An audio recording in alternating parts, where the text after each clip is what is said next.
Abra sua Bíblia, por favor, no livro de Josué, capítulo de número 6. A nossa geração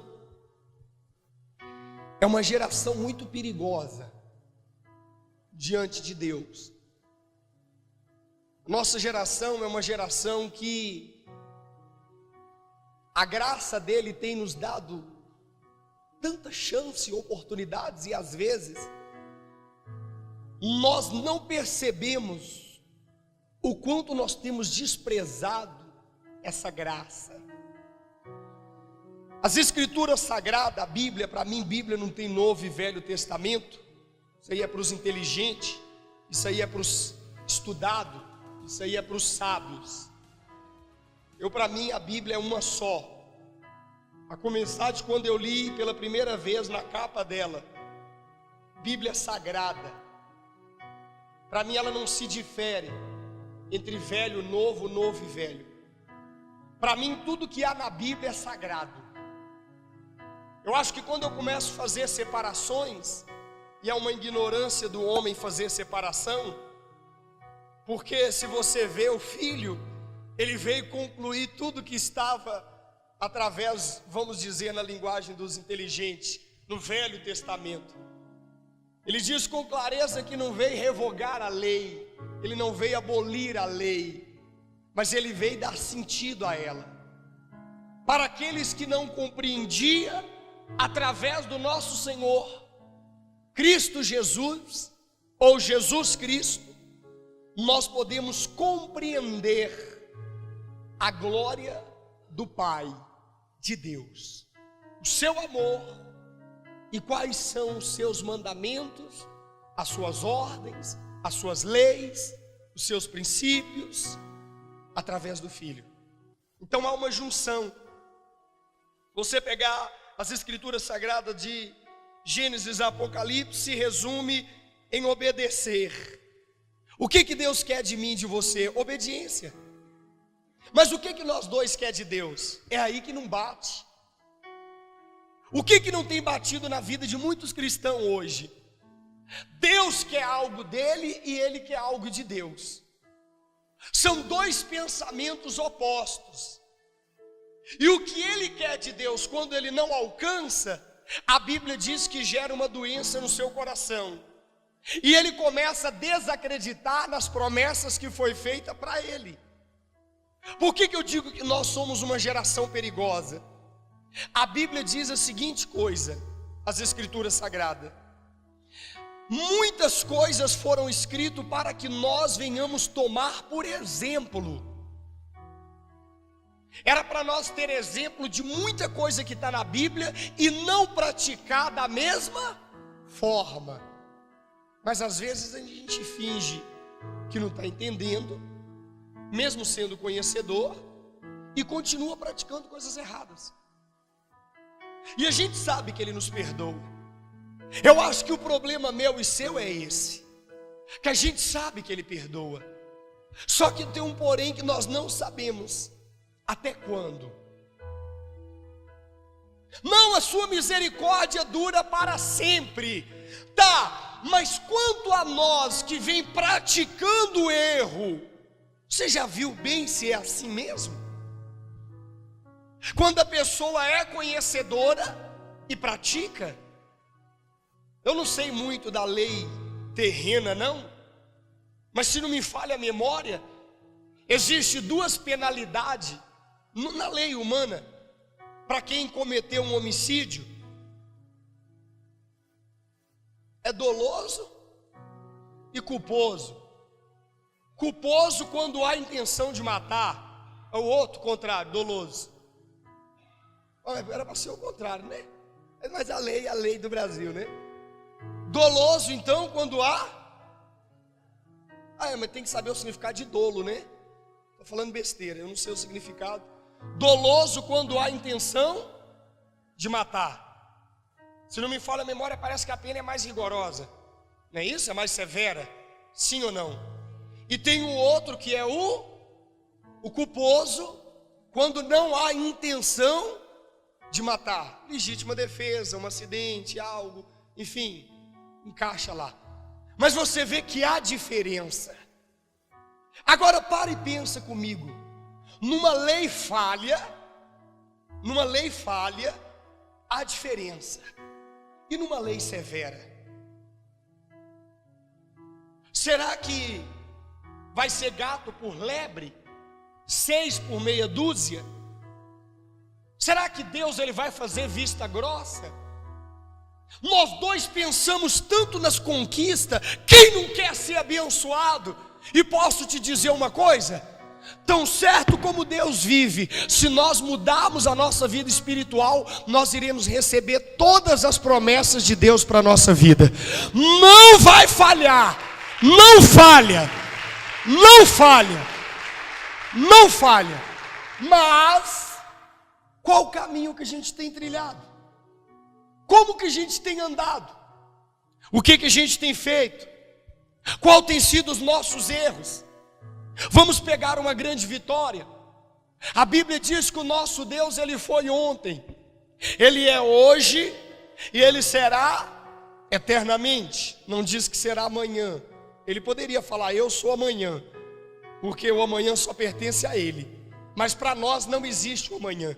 Então Deus é na nossa vida, ele é o mesmo que foi ontem, ele é hoje e ele será eternamente. Eu quero pegar hoje o Deus que derrubou muralhas. E hoje eu quero falar da muralha de Jericó.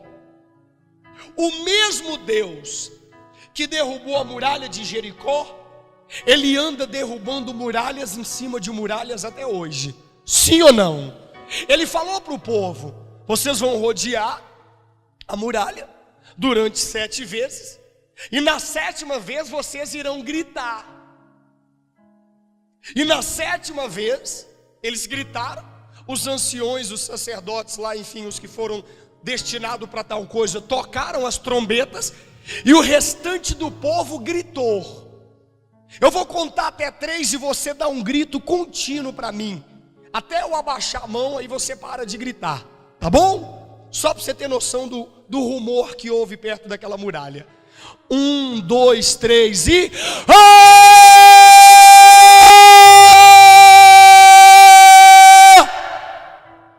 As paredes caíram. O teto desabou. Pelo menos a caixa de som. Não, então vamos de novo, é porque foi fraco. 1, 2, 3 e...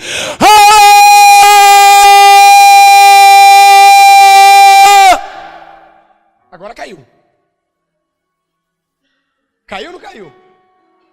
Não caiu nada. Os ventiladores.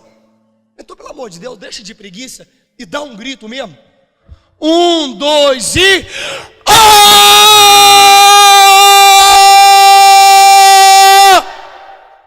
Caiu.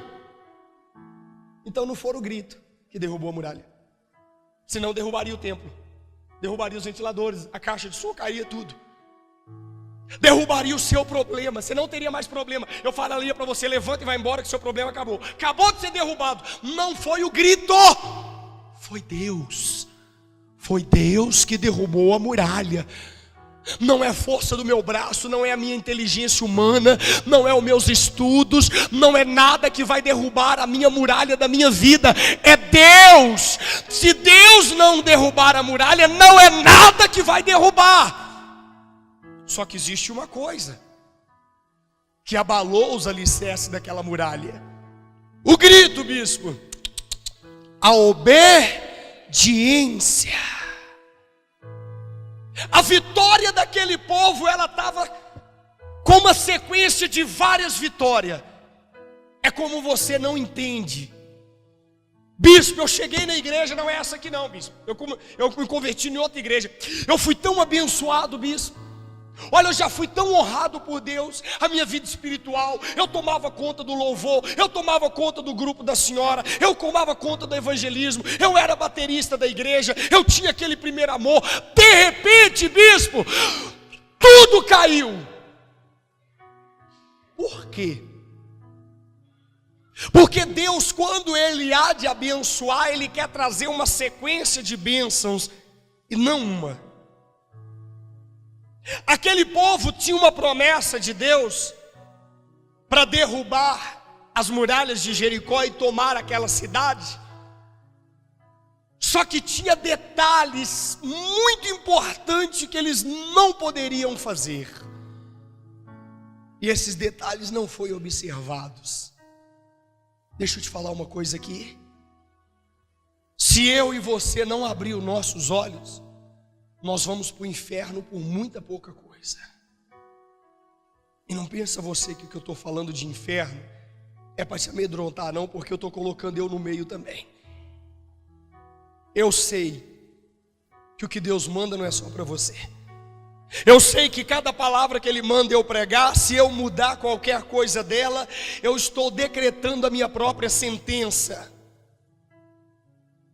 Eu sei.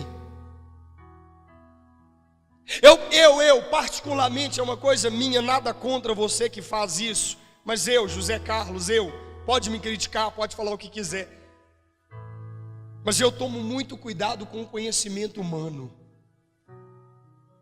Eu tenho medo do meu muito saber. O meu muito saber pode me esfriar na presença de Deus. Tem gente que ela sabe muito, mas não fazem nada. Elas têm altas informações, mas na verdade não fazem nada. E eu quero falar para você nessa manhã que Deus não parou a sua vida, não. Se um dia você já experimentou da glória de Deus, da bênção de Deus, toma cuidado, porque ou você pode concluir elas na sua vida, ou você pode chegar à ruína total. Para nós lermos aqui agora, deixa eu só fazer uma análise. É um exame aqui da igreja, não é particular. Eu não posso examinar você particular, eu posso examinar a igreja que eu prego.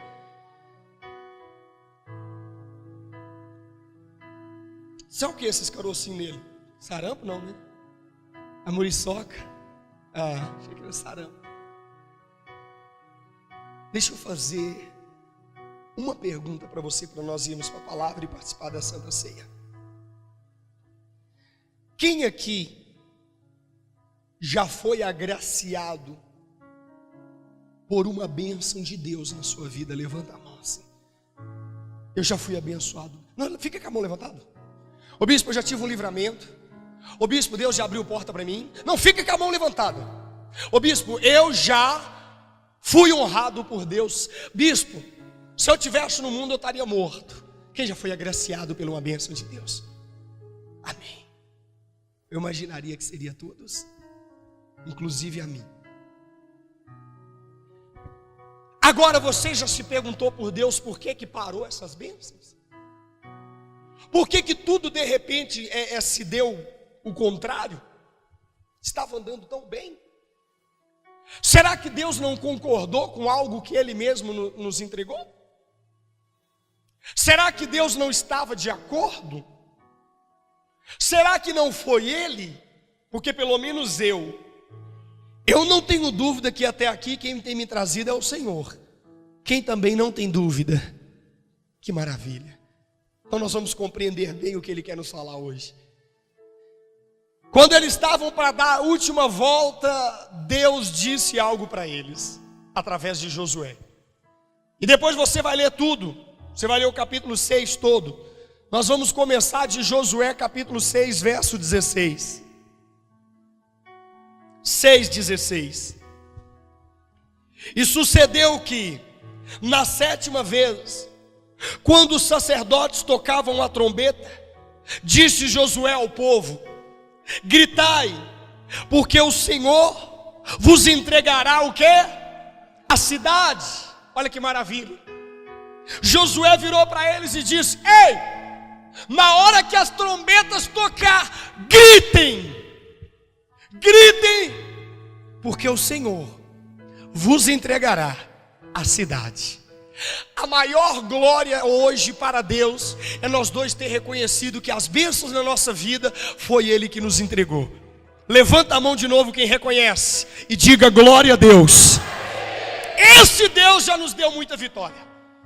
Ele que nos entregou cada bênção, cada bênção que nós temos, a nossa casa, o nosso carro, a nossa casa de aluguel, o salão da igreja que é de aluguel, cada coisa foi quem que nos entregou? Deus. Presta atenção, não perca a sua bênção não. Deus nos entregou. E Josué falou, pode gritar. Desculpa. Porque quando vocês gritarem, saibam, o Senhor vos entregará essa cidade. Continuando ele disse, 17, porém a cidade será o quê? Marque embaixo aí dessa palavra condenada. Ela e tudo quanto nela houver, somente viverá Raabe, a prostituta, e todos os que estiverem com ela em casa, porquanto escondeu os mensageiros que enviamos. Aqui foi um pacto, depois eu vou entrar nessa seara. Esse é um pacto que eles fizeram com Raabe, e realmente ela não foi destruída. Segundo os estudiosos, a casa de Raabe era em cima do muro, o que foi derrubado, era em cima dela.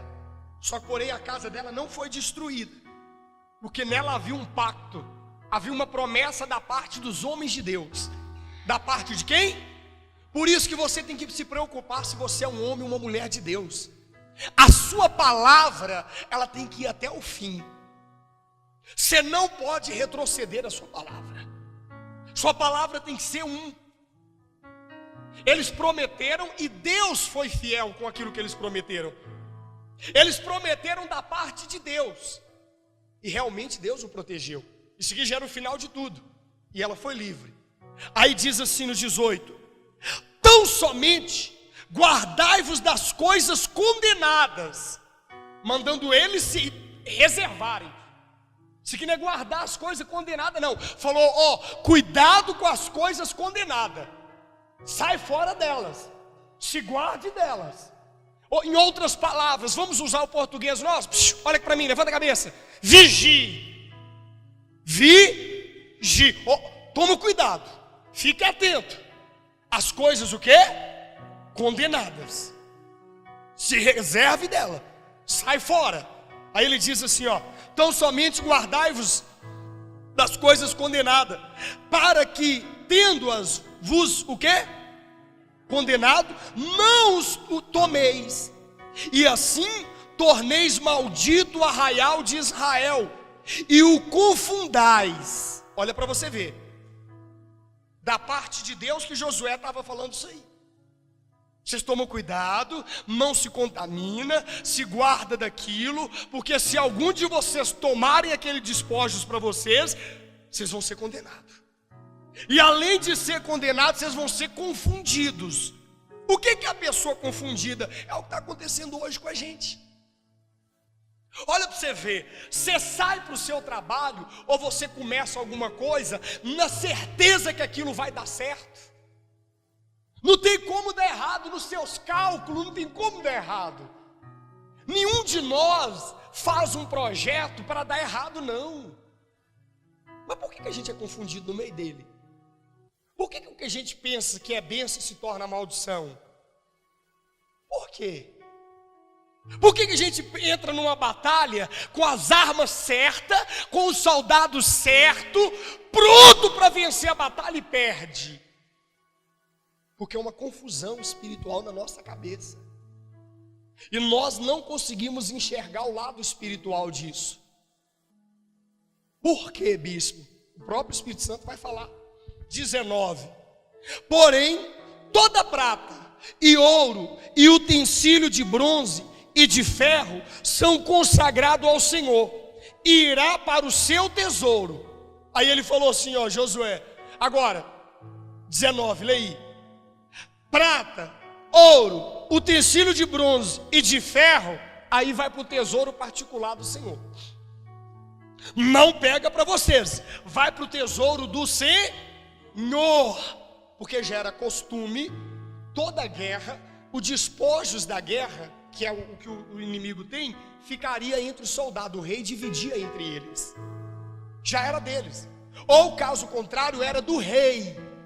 Só que essa ordem aqui era única. não pega nada, a cidade é condenada, tudo que está nela é condenado. Ouro, prata, ferro, bronze, vai para o tesouro particular de quem? Do Senhor. Quantas das vezes, dentro da palavra de Deus, a gente sabe que nós não poderíamos praticar tal coisa e praticamos? Aí começa o nosso perigo da geração de hoje que eu falei. Somos uma geração que temos coisa como exemplo. Coisas não, me perdoa, Deus. Temos a palavra como exemplo. Temos uma orientação. Mas parece que nós não acreditamos no mesmo Deus. Se Deus mandar a gente fazer uma coisa, não tem como a gente fazer outra. Mas essa aqui é melhor. Não, isso aqui eu acho que vai ter que ser feito assim. Ah, não é bem assim igual o bispo fica falando. Não, nós vamos fazer desse jeito. Mas não é o bispo que está falando. A diferença entre o bispo falar, o pastor falar, o obreiro falar e Deus falar. Não faça isso. É maldito. E como isso é maldito, se vocês pegarem, vocês vão se tornar malditos, vocês vão estar confundidos. Palavra de Deus, por intermédio de Josué, é aí que talvez está o perigo. Às vezes vem uma palavra de Deus, usada da parte do Zé Carlos, e a pessoa acha que é o Zé Carlos que está falando. E ela não está nem aí com nada. E aonde ela começa a cometer os pecados, começa a vir as desgraças, as grandes destruição. Mas e se eu falar para você que com todo exemplo e com todo o castigo ainda dá tempo de nós dois se consertar? Ainda dá tempo de nós dois ver onde estamos errando? Você vai pular para mim daqui onde estamos lendo, lá para o capítulo 7. Depois você lê tudo. Quis te mostrar só alerta. Tem um título aí. Os israelitas derrotam o quê? Derrotados em quê? Em Ai. Lembra que eu falei para vocês que a vitória deles eram consecutivas? A vitória deles era assim: eles derrotou Jericó, ia derrotar Ai, e assim por diante. Deixa eu te alertar uma coisa aqui. A bênção que Deus começou na sua vida não era para ter parado. Tem alguma coisa errada, e Ele vai nos mostrar. Ele vai nos mostrar. A Bíblia diz que o Deus que começou a boa obra, Ele é fiel para quê? Você lembra? Para quê? Para quê? Para cumprir, para terminá-la, para executar na sua vida o final dela. Ele não vai deixar pela metade. Mas o que está de errado? Se a vitória era para ser consecutiva. Depois você lendo em casa, você vai perceber que eles começaram, eles viram que era bom espiar a terra, para depois atacar. E o que eles fizeram? Eles espiaram Ai. Era uma cidade pequenininha. Alguns pregadores até zoam, dizendo que Josué estava dizendo assim: ai de Ai. Ai de quê? De Ai. Porque era uma cidade comparada a Jericó, misericórdia, era um bairro de Jericó. E quando eles espiaram, eles voltaram e falando assim: ó, deixa um bocado do soldado descansar e manda só uns 300 homens ou 3.000 homens, sei lá. Sei que em vista do número de soldados que tinha, falou: não, manda os outros descansar, manda só esses aqui, ó. Lá a vitória é certa. Deixa eu te trazer a memória uma coisa, não dorme não, esforça. Daqui a pouco você vai entender o sentido para a sua vida dessa mensagem.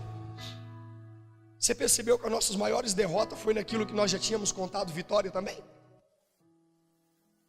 Você já percebeu que quando nós dois pensávamos que nós estávamos bem, foi ali a nossa destruição? Só que Deus tinha feito uma promessa para não pegar nada, em seguida ele já foi para outra batalha, enquanto Josué e os outros estavam descansando. Só que lá mataram 36 soldados e colocaram o resto para correr. E isso foi a maior vergonha para o povo de Israel, por causa do número de povo que tinha lá, e pelos soldados da parte do Senhor que tinha ido. E Josué ficou muito triste, chateado, como eu e você. Tem gente aqui que está triste, chateada, abatida, porque a sua vida não anda, nada dá certo, parece que as coisas parou para você. Você está sem sentido, perguntando o que você faz. Você fica nessa igreja, você sai, você vai para outra. O que você faz? Você entra no grupo de evangelização, você entra no grupo de visita, você entra no grupo de hospital. O que você vai fazer? Se é uma coisa que você precisa fazer aqui dentro, tudo bem, as portas estão abertas para você fazer qualquer coisa aqui dentro. Mas eu acho que antes de fazer qualquer coisa aqui dentro, eu acho que nós dois temos que fazer dentro de nós. Porque olha onde estava a desgraça. Capítulo 7, verso 1. Prevaricaram os filhos de Israel nas coisas condenadas. Porque Acã, filho de Carmim, filho de Zebedi, é isso mesmo, né? Filho de Zera, da tribo de Judá, tomou das coisas condenadas. A ira do Senhor se acendeu contra os filhos de Israel. Deus injusto? Não. Capítulo 6, verso 16, eu já tinha avisado. Deus é injusto quanto às coisas que têm acontecido na minha vida e na sua? Não. É nós dois que não acreditamos mais no aviso dele. Sabe por quê? É semelhante a Adão e Eva. Caímos na mesma essência da desgraça. Não morremos. Ele disse que morreria. Tem gente aqui que Deus já livrou ele, e ele já fez um juramento para Deus. Não foi dentro de igreja, não foi com pastor nem com bispo, foi com Deus que o serviria. E o que você tem feito dessa promessa? Você que disse que nunca sairia da presença de Deus. Não, mas você não está vendo eu aqui? Não, mas eu não disse presença de Deus. A desgraça de Israel começou a vir porque um homem tomou uma coisa condenada. E assim que eles perderam, Josué rasgou as vestes, dobrou o joelho, ficou o dia toda, a tarde toda perante a arca, buscando explicação de Deus. Não é justo, não. É o que nós dois vivemos buscando. Uma saída, uma explicação de por que tanta desgraça, tanta coisa ruim. Porque se nós compararmos o que tem nas escrituras para nós, para a vida que estamos levando, sinceramente, nós temos a totalidade de Deus? Não, me responde. Temos a totalidade de Deus? Não. Mas por quê? Porque nós tomamos de alguma coisa condenada. As igrejas pregam e falam, chamando o próprio membro de Acã. Você não é Acã, não. Você tem o seu nome que foi dado por Deus através dos seus pais. Mas você poderia olhar para Acã e se livrar de muita desgraça que está vindo na sua vida. Você não é Acã, não. Eu me recuso a chamar você de Acã. Mas eu falo para você que eu e você somos os maiores vacilão, porque nós temos o exemplo de Acã e às vezes nós estamos dividindo com coisas condenadas na nossa vida. Olha para você ver, eu vou pular por ser grande, mas depois você lê tudo. 7:6. 7 quanto? Diz assim, depois da derrota. Então Josué rasgou as suas vestes e se prostrou em terra sobre o rosto, perante a arca do Senhor, até a tarde, ele e os anciões de Israel, e deitaram pó sobre o que? A cabeça. Ou seja, eles se humilharam. Com pó, rasgaram as vestes e ficaram de manhã até a tarde perto da arca, da presença de Deus, buscando uma saída. Deixa eu te falar uma coisa. Se você tem entrado dentro da igreja buscando saída, explicações para a sua vida, sabe que hoje você acertou no dia, porque Deus hoje vai falar comigo e com você o que é necessário fazer. Agora eu não sei se você há de fazer. Eu sei que cada um vai tomar de juízo para si, em cima das escrituras sagradas. O verso 7 diz assim: disse Josué: Senhor Deus, por que fizeste esse povo passar o Jordão, para nos entregares nas mãos dos amorreus, para nos fazerem o quê?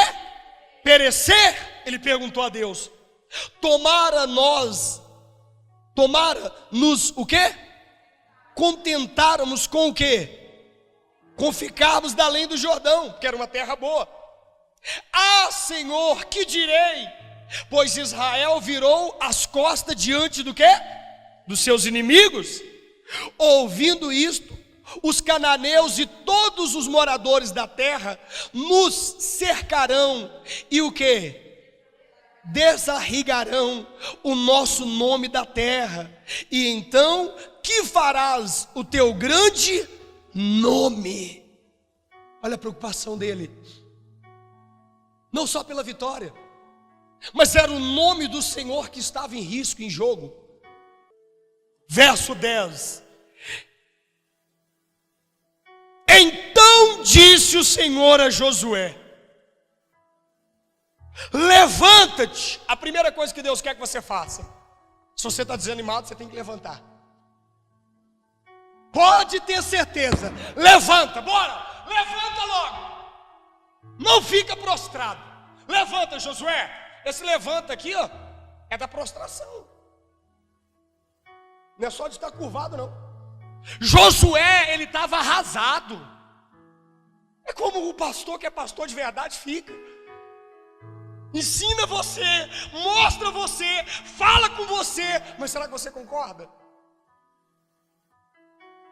Será que você concorda? Você vai fazer mesmo o que a Bíblia diz? Vamos embora. Então Deus responde, né? Então disse o Senhor a Josué: levanta-te, porque está prostrado assim sobre o rosto. Ou seja, por que você está aí? De jeito, abatido. Por quê? Por quê? Aí ele fala: Israel pecou. Israel o quê? E violaram a minha aliança. Poxa, Josué, Israel está em pecado. Eu não estou no meio de vocês porque vocês pecaram. Vocês errou. Deixa eu te perguntar, como é que você ainda faz plano colocando Deus nas suas coisas se você está no pecado? Moço, pelo amor de Deus, a derrota para nós ainda é pouco, por isso que o inferno está de boca aberta. A derrota era apenas um símbolo para nós despertarmos que não vai nada bem entre nós e Deus. Deus está falando para Josué e falando para mim e para você nessa manhã. Como é que você quer que eu misture contigo? Com esse pensamento que você tem na sua cabeça? Se você peca, se eu já falei que a maldade está dentro do homem. A corrupção, a ira, a prostituição, o adultério, a avareza, o ódio, a mágoa. Mas ninguém quer mudar. Ouve e finge que não é com ela. Como que Deus vai estar no nosso meio? Como que Deus vai estar no nosso meio? E o pecado? Ai, eu não canso de dizer isso. O pecado, ele traz vergonha e dor. O pecado, ele traz vergonha e dor. Continua. Israel pecou e violaram a minha aliança. Aquilo que eu lhe ordenara, pois tomaram das coisas condenadas e furtaram, e dissimularam. Veja, o que mais tem dentro da igreja não é pessoa dissimulada, pessoas falsas, que fingem que as coisas vai tudo. Eu fico doida quando eu pergunto para você: como é que você está? Está tudo bem. Dissimularam, e até debaixo das suas bagagens puseram. Aqui você já sabe da mensagem. Não, vamos ler. Pelo que os filhos de Israel não puderam resistir aos seus inimigos, viraram as costas diante deles. Porquanto Israel se fizeram condenado, já não serei convosco. E se não eliminardes do vosso meio as coisas o quê? Olha o que ele diz. Já não serei convosco, se não eliminardes do vosso meio as coisas condenadas. Se Deus de fato é comigo, eu estaria tendo tantas perdas e destruições nas minhas batalhas? Seja sincero, fala com você mesmo, não precisa responder alto não. E nós vamos fingir como que está tudo ok. Aí ele dá um conselho: Dispõe-te, santifica o povo. Eu pedi para vocês virem em jejum hoje, não pedi? Liguei para alguns, mandei mensagem para alguns, para vir em jejum. Não deu para mim vir em jejum não dá tempo de você fazer ainda. Você ainda vai fazer ainda hoje o jejum, você vai se santificar perante a Deus. Você vai se santificar. E não é só hoje não. Espera que o Senhor tem mais coisa para nós. Dispõe-te, santifica o povo. E dizes, santificai-vos para amanhã. Porque assim diz quem? O Senhor Deus de Israel. Há coisas condenadas no vosso meio. Ó Israel, aos vossos inimigos não podereis resistir. Está vendo? Aos vossos inimigos não podereis resistir. Não é nem o inimigo que você está enfrentando a luta agora não, igreja, é todos. Igreja, todos os inimigos vão nos dar um banho. Não tem como nós resistirmos nenhuma luta, igreja, se não estivermos bem com Deus. Aí ele conclui: enquanto não eliminados do vosso meio as coisas o quê? Condenada. Aí ele mandou que Moisés fosse em cada tribo para ver aonde estava o erro. Uma coisa muito interessante que Deus cada dia tem nos dado nesse ministério aqui, eu tenho apaixonado por esta obra dele, é porque o fato de Deus não saber aonde estava enterrado o negócio condenado, né? Ele não sabia não, sabia? Não vem com palhaçada não. Responde direito, vocês não estão ouvindo o que eu estou perguntando? Deus, tudo bom? Seja bem-vindo. Deus, o seu Deus, o nosso Deus, ele não sabia onde os negócios estavam enterrados, não estava? Então depois você me faz um favor de ler tudo para você ver, mas você já conhece a história. Você não sabia que ela era a história da sua vida, mas você já conhecia a história. É esse o tal do banco do conhecimento demais. Conhece a história, mas não sabe que você faz parte dela. Conhece a história, mas não sabe que você é o protagonista dela. Deus não sabia onde estavam enterradas as coisas não. Hã? Mas por que ele mandou passar em toda a tribo? Para ver se um tomava exemplo. Hoje não precisa nem passar na nossa tribo não, nós temos o exemplo das 12 tribos. E mesmo assim a gente toma vergonha, Nara. E mesmo assim a nossa cara não queima. Eu não precisava nem poder falar, vai lá na tribo tal e desenterra, tá em tal lugar assim, passam todas, vai lá e passam todas, porque na hora o temor veio sobre todas elas, com aquele pensamento, fui eu, será que fui eu? Não fui eu não, mas será que foi alguém da nossa tribo? Toda a nossa tribo vai ser castigada por causa dele. Na verdade todos já estavam sendo, não só a tribo dele, mas todas. Olha o que sucedeu, você lê tudo lá, verso 20, achou Acã, e quando ele perguntou a Acã, 19, então disse Josué a Acã, filho meu, dá glória a quem? Ao Senhor Deus de Israel, e a ele rende louvores, e declara-me agora, o que fizeste, não mu o que? Ocultes. Respondeu Acã, essa palavra que ele falou para todos, viu? Até chegar em Acã. Respondeu Acã a Josué e disse, verdadeiramente pequei contra o Senhor Deus de Israel, e fiz assim e assim. Verso 21, quando vi entre os despojos, marca essa palavra, uma boa capa, marca a palavra boa. Quando vi entre os despojos uma boa capa babilônica, e 200 ciclos de prata, e uma barra de ouro do peso de 50 ciclos, cobicei-os, marca aí em cobiça, cobicei-os, e tomei-os, e eis que estão escondidos na terra, no meio da minha tenda, e a prata por debaixo. Igreja, vê se há uma semelhança entre o pecado que Acã cometeu e o pecado que temos cometido. Examine o homem em si mesmo, não estou te chamando de pecador e falando de seu pecado não. Eu estou pregando a forma que a Bíblia está falando. Veja se o pecado não é algo bom que a gente acha. Achei um bom namorado. Ai, ele é bom. Achei uma boa namorada. Tudo que nós dois acha que é bom é a desgraça da nossa vida. É a nossa ruína. O cara achou a amante bom, melhor do que a esposa. Ela dá mais prazer a ele. Veja se não é as coisas boas que tem nos metido em roubada. As coisas que aos nossos olhos achamos o quê? Bom. Vocês não me indagam, não me questionam nada não. Como eu deixo você livre, simplesmente prego para você da forma que tem que pregar, e eu sou livre também em questão de escolhas. Eu não sei a maioria das vezes que eu viro para você e falo não. Não. Não. Quantos jovens aqui foram se meter em relacionamento? Eu falei, não, faz isso não é bom não. Não vai nessa não. Mas até então está tudo sob controle.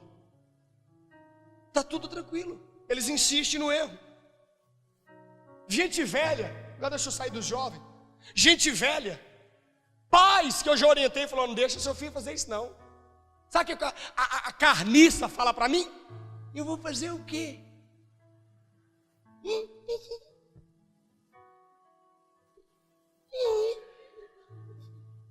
O que você vai fazer? Daqui. O que você vai fazer? Tá bom. 24. Então Josué e todo Israel com ele tomaram Acã, filho de Zerá, e a prata, e a capa, e a barra de ouro, e seus filhos, e suas filhas, e os seus bois, e os seus jumentos, e as suas ovelhas, e as suas tendas, e tudo quanto tinha, e levaram-nos no vale de o quê? De Acor. Disse Josué, por que é que nos o quê? Conturbaste? O Senhor amanhã, que dia? Hoje te conturbará. E todo Israel o apedrejou, e depois de apedrejá-lo, queimou-os, e levantaram sobre eles um montão de pedras. Junto à matemática comigo. Filho, filha, mulher, vamos tirar bens materiais. Nós é muito materialista, nós dois. Vamos esquecer um pouquinho de bens materiais, porque a gente já tem nos corrompido demais. Vamos lá, sentimento. Mulher, filho, filha, tinha alguma coisa a ver com isso? Não me responde, porque nós dois tem senso de justiça. Nós dois achamos que nós tem razão nas coisas que nós achamos. Nós tem hora que nós tomamos como partidor da nossa vida, como juiz, e fala que o que nós está fazendo está certo. Então nós dois temos um raciocínio sobre isso. Filho teve culpa? Filha teve culpa? A mulher teve culpa? Mas do jeito que eles pagaram por ele, você vai pagar pelos seus também. Por aceitar coisa condenada. Você não pode impedir. Você não pode impedir. Mas aceitar. Aceitar. Tem pecado que vai só achar o cara no inferno. Tem cara aqui na igreja, ele é dizimista, ele é ofertante, mas ele é adúltero, ele é adulto, ele faz coisa errada. E ele é um dos maiores dizimistas da igreja. Só é porque eu não sei. Porque se eu souber, eu boto o dedo na cara dele aqui, ele não coloca dízimo não. No meu altar ele não põe não. Não põe. Eu estou falando com você, só se ele me matar. De medo da morte eu nem ligo. Não põe não, camarada. Você não põe não, boneco. Você não põe. Porque o pecado há de achar nós dois. É bíblico. É bíblico. Só está conversa fiada. Abra sua Bíblia em Números. Você já está aí pertinho mesmo. Números 32. Vamos ver se eu estou de conversa fiada para cima de você. Olha aí. Números capítulo 32, versículo 23. Porém, se não fizerdes assim, eis que pecaste contra o Senhor, se não obedecer, se não fizer do jeito que é reto.